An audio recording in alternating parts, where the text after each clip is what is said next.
It's your boy Chubb Rock, chilling right here, my boy Ravi. You know what I'm saying? The great hip-hop debate, which will go on forever. Please support the show if you want to hear about real hip-hop topics. And check the boys out at www.diverseworldorder.com. Peace.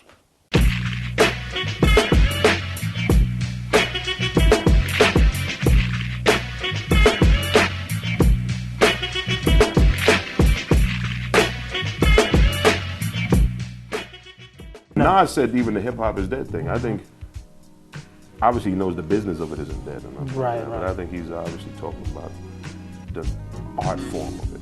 Right. Because I think a lot of people are misconstruing what he means by hip-hop is dead. A lot of people think, oh, my album's still going platinum. So hip-hop's not dead because I'm selling albums. I mean, it comes down to when you have a situation where you go to a show of maybe some of the new shows of the new artists and there's no DJ. Yeah. You say, how do you have a show without no DJ? It's supposed to be hip hop. Mm-hmm. You know, it kind of, everybody's using instant replays. And it's like, okay, but then how's that hip hop? Right. And then nowadays, being that a lot of these young acts can't get their own shows because insurance companies won't insure them. Right, yeah. So then that's when they put us on their show. Right. And I always laugh because I get to the show, right, or it's me and Kane or me and Dougie, and we get to the show and they got these guys that are just getting all kinds of exposure. We're sitting over in the corner and they're like, and the promoter comes and they said, so who's closing the show?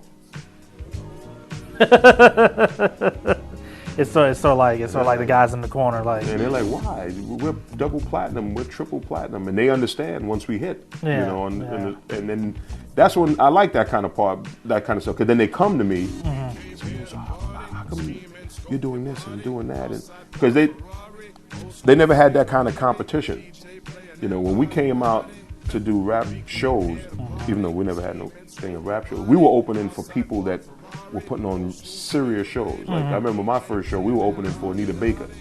So it wasn't like we was opening for a rap guy. We were sitting there like, okay, who is she? Okay, she's dope. And she has this big band, and we're like, okay, how do we compete with that? Right. You know, and then when you're in that frame of mind, and we did shows with Cameo and Luther, who was real cool with us. He really helped us out a lot. You know, and he's schooling us about this how you work the stage, this how you do this, make sure you do that. These new artists, they never really had those kind of batons handed to them. Right. You know, so they figure just go on stage and sing your song. Right. So the minute the song does hit, there's an explosion because people are now excited to see the song. But now you got to carry them for the 4 minutes. And so, you know, they don't know how to do that. It's like going to DC, and I remember Chuck Brown used to tease me all the time. He'd be like, I want to do your song on a go-go thing. And, right. You know, he used to always tease me with it and said, you're not going to be able to perform after me. Yeah. And it's and it's your song. Yeah. I used to tease him, man, I don't hear none of you banging those metal Metal nonsense. things, I was always play with him. I knew he was dope. Right. And he would do Treat Him Right, and I was like, man, he's doing my song.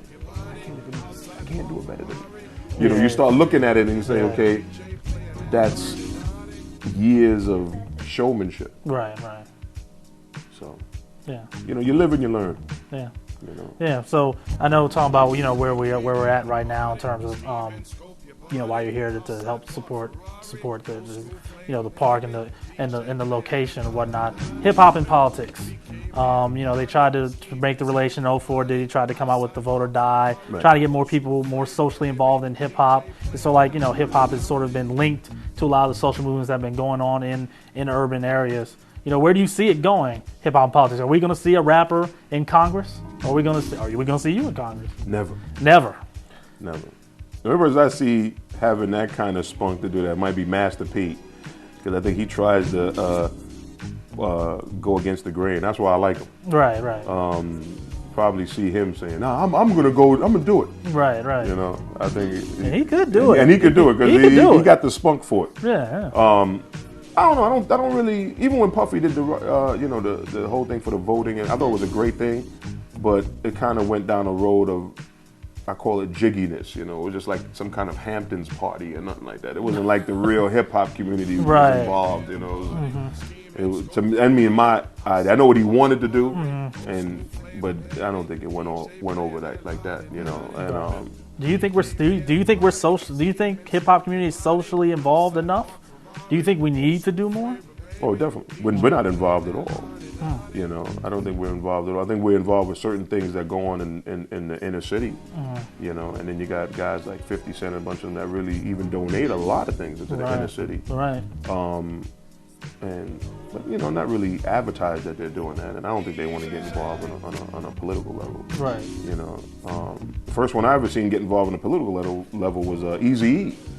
You know. Right, when he did the thing with Ronald with Reagan. Yeah, was it Reagan? Yeah, it was Bush. Reagan. I think it was Bush. No, it was Reagan. Oh, was it Reagan? Yeah, oh, okay, it was Reagan. Okay. You know, and he was involved in the inaugural and everything. He really got involved. I think he was very brilliant. Right. I don't see that now, though.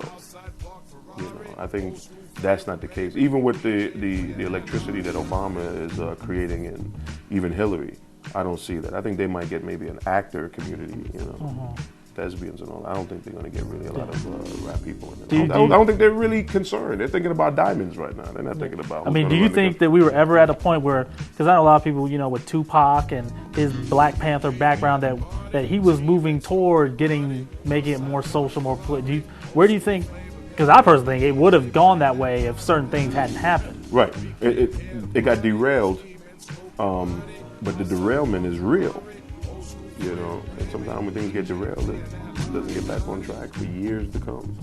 You know, Public Enemy was on that road at one time, and the whole X-Clan and different things. But I don't even see it. I don't smell no hint that hip hop is going to go down a political trail in any way, old school or new school. You know. So we got to hope that the grassroots people will get involved with the vote, especially this one. But this one is serious. But there's a lot of things that can change the world on this one. Right. And the world is watching on this one. Yeah. So we got to see what really can transpire. Okay. You know, I'm sexy as felt, but you know, you dropped a lot of weight. I'm just wondering how were you able to do that? I need all the help I can get. So maybe you could give me some tidbits. Well, I think the weight loss thing starts in the mind first, you know, and then there was a different regimens. I didn't just do one thing. I did like a fruit and vegetable fast for like 40 days, and you know that was kind of cool. And I did like the first 50, and then I did. I hate to say this, I listened to Oprah. Really? Yeah, man. My mother was killing me with it, man. She was calling me, you know, Oprah is like, you know, she might come before God for a lot of people, you know, yeah. She's like, Oprah's talking about the master cleanser, do that. I was like, oh, man. So I did it as a bet, really. And she was like, I bet you can't stay on it for 10 days. I was like, how long should I stay on it? She was like, 21 days. So I stayed on it for 21 days for the master cleanser one, and that dropped like another 40. 45 or something. In 21 days. Yeah. And it was not bad either, man. And, but I was doing a lot of walking and stuff like that. And, you know, we started exercising a lot, and my son is like, he's going on his Arnold Schwarzenegger thing right now. Oh, okay. So trying to keep up with him and the testosterone levels, and you know, we just did what we had to do. I know a lot of people, you know, especially I know in Black community we got a lot of problems with obesity. In America in general, we got problems with obesity and keeping weight down. And, I mean, I worked with Gerald Levert, you know, and we used to talk about it all the time, you know, because you go in the studio, everything is just, you know, sitting down and eating. Right. You know, they're bringing food in. And me and him worked on a project together, and just food being brought in, and you know, and he was always battling, you know, going up and down. And he wasn't really exercising and stuff like that. Plus his tour schedule was crazy. Right. And, you know, I was like in the middle of the diet when I seen when you know, the unfortunate thing happened to him. Right. And then we had another good friend of ours who used to bodyguard Cool J in the early days. He was a real good dude. And then he had passed away on a heart attack thing like that. And we were just like, wait a second, what's going on? Right, you know, right. So the inspiration was definitely there, you know, to cut it down and get excited. And then, you know, you start, the ego starts coming in, you know, your son is telling you stuff like, "Oh, you're a wimp now." And he knew the right words, right. You know, to get me motivated. You know, and we would just try to get it together. Okay. It was good, you know, and it's a blessing and stuff like that. So. Yeah.